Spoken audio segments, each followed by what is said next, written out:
कभी कभी बॉलीवुड की दुनिया में एक चेहरा अचानक से उभरता है, सबका ध्यान खींचता है और फिर गायब हो जाता है। लोग हैरान रह जाते हैं कि आखिर ऐसा क्या हुआ जो वो उभरता सितारा अचानक से कहीं खो गया। वत्सल सेठ की कहानी भी कुछ ऐसी ही रही।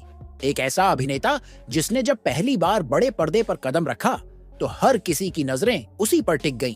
टार्जन द वंडर कार जैसी बड़ी हिट फिल्म का मुख्य चेहरा बनने के बाद उम्मीद थी कि वह इंडस्ट्री का अगला बड़ा सितारा बनेगा, मगर ऐसा नहीं हुआ। क्यों? वत्सल सेठ का जन्म 5 अगस्त 1980 को मुंबई में हुआ। पढ़ाई में होशियार, कंप्यूटर साइंस का स्टूडेंट और एक्टिंग से कोई लेना देना नहीं। जय हिंद कॉलेज मुंबई से ग्रेजुएशन करते हुए वह पूरी तरह टेक्निकल फील्ड में भविष्य देख रहे थे। मगर जिंदगी की राहें अक्सर वैसी नहीं होती जैसी हम सोचते हैं। दोस्त की मां टीवी धारावाहिकों की स्क्रिप्ट राइटर थी और एक दिन उन्होंने वत्सल से कहा कि एक नए शो के लिए ऑडिशन हो रहा है। पहले तो वत्सल ने साफ मना कर दिया क्योंकि उनका मन एक्टिंग में नहीं था, लेकिन फिर उन्होंने सोचा चलो ट्राई कर लेते हैं। बिना किसी ट्रेनिंग, बिना किसी प्लानिंग के वत्सल ऑडिशन देने पहुंच गए। उनका चेहरा, उनकी मासूमियत और नेचुरल अंदाज डायरेक्टर को इतना पसंद आया कि उन्हें तुरंत जस्ट मोहब्बत नामक टीवी सीरियल में जय मल्होत्रा का रोल दे दिया गया। ये सीरियल 1996 से 2000 तक चला और वत्सल घर घर में पहचाने जाने लगे। मगर इसके साथ उन्होंने अपनी पढ़ाई जारी रखी। उनके माता पिता ने साफ कहा था कि एक्टिंग ठीक है, लेकिन बिना किसी बैकअप प्लान के चलना ठीक नहीं। उन्हें पहले से अंदेशा था कि बॉलीवुड में गॉडफादर के बिना टिकना आसान नहीं। 2002 में पढ़ाई पूरी होने के बाद वत्सल को पता चला कि अब्बास मस्तान एक अनोखी फिल्म बना रहे हैं, टार्जन द वंडर कार।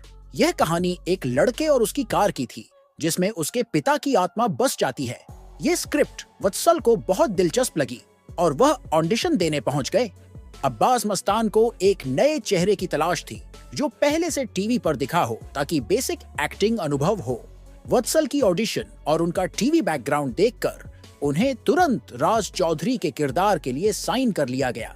इस फिल्म में अजय देवगन भी थे, लेकिन फिल्म की कमान पूरी तरह वत्सल के हाथ में थी। स्क्रीन टाइम से लेकर कहानी की दिशा तक सब कुछ राज चौधरी के इर्द गिर्द घूमती थी। शूटिंग के दौरान वत्सल और अजय देवगन के बीच अच्छी बॉन्डिंग बन गई थी।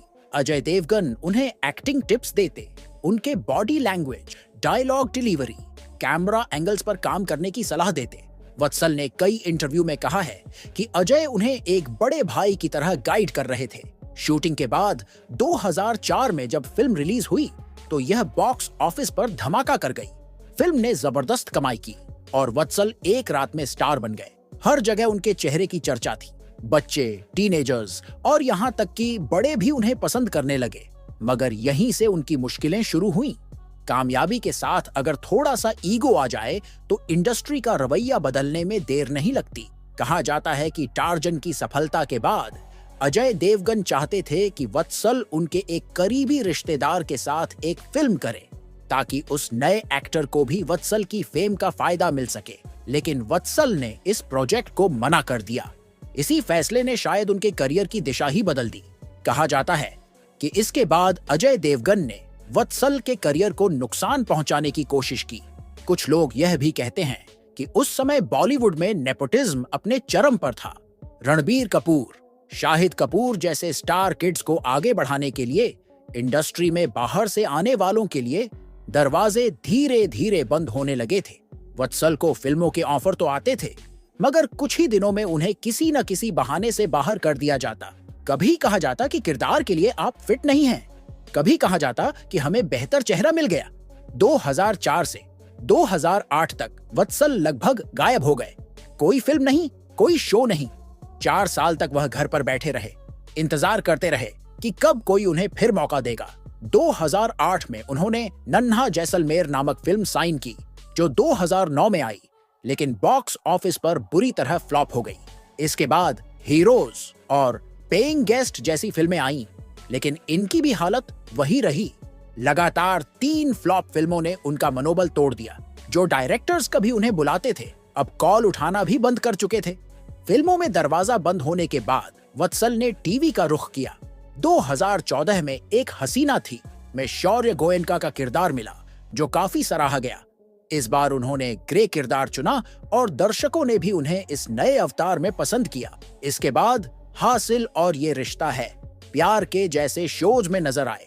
यहीं पर उनकी मुलाकात हुई अभिनेत्री इशिता दत्ता से और 2019 में दोनों ने शादी कर ली। शादी के बाद वत्सल ने एक्टिंग से धीरे धीरे दूरी बना ली। अब वह अपने कंप्यूटर साइंस के बैकग्राउंड का इस्तेमाल करते हुए एक कंपनी चला रहे हैं, पंक्चुअलिटी नाम से। उनकी जिंदगी अब एकदम अलग है। अब वह फिल्मी पार्टियों में नहीं, बल्कि फैमिली टाइम और बिजनेस ग्रोथ में व्यस्त हैं। इंस्टाग्राम पर वो काफी एक्टिव रहते हैं, जहां वे अपने बेटे, पत्नी और परिवार के साथ तस्वीरें शेयर करते हैं। उनका दूसरा बच्चा भी आने वाला है और आज वह पूरी तरह एक संतुलित पारिवारिक जीवन जी रहे हैं। उनका ये सफर एक बड़ा सबक देता है कि टैलेंट और मेहनत हमेशा काफी नहीं होते, खासकर जब आप एक ऐसी इंडस्ट्री में हो जहां रिश्ते और पहचान सबसे ऊपर होते हैं। वत्सल सेठ ने बहुत कम समय में बहुत कुछ हासिल किया और फिर सब कुछ खो भी दिया, लेकिन उन्होंने हार नहीं मानी। उन्होंने अपनी जिंदगी को नए सिरे से शुरू किया। जहां बहुत से लोग सिस्टम को कोसते रहते हैं, वहीं वत्सल ने चुपचाप एक नई दिशा चुनी और अब उसी राह पर खुश हैं। उनका सफर उन तमाम यंग एक्टर्स के लिए एक आईना है जो बॉलीवुड में कदम रखने का सपना देखते हैं कि यह इंडस्ट्री जितनी चमकदार बाहर से दिखती है, उतनी ही सख्त और बेरहम भी हो सकती है। सफलता आपको ऊंचाइयों पर पहुंचा सकती है, मगर वही सफलता अगर गलत लोगों की आंखों में चुभ जाए तो आपको गिराने में देर नहीं लगती। लेकिन जो लोग गिरने के बाद फिर खड़े होते हैं, वही असली विजेता कहलाते हैं। वत्सल सेठ का नाम भले ही बड़े पर्दे से दूर हो चुका है, लेकिन उनकी यह यात्रा हमेशा याद रखी जाएगी। एक ऐसे इंसान की जिसने बिना किसी सहारे के बॉलीवुड में अपनी पहचान बनाई और फिर सब कुछ खोकर भी खुद को दोबारा खड़ा किया, इस बार एक अलग रास्ते पर। तो दोस्तों, ये थी वत्सल सेठ की कहानी। एक ऐसा चेहरा जिसे हम सबने टार्जन द वंडर कार में देखा, सराहा और दिल से पसंद किया।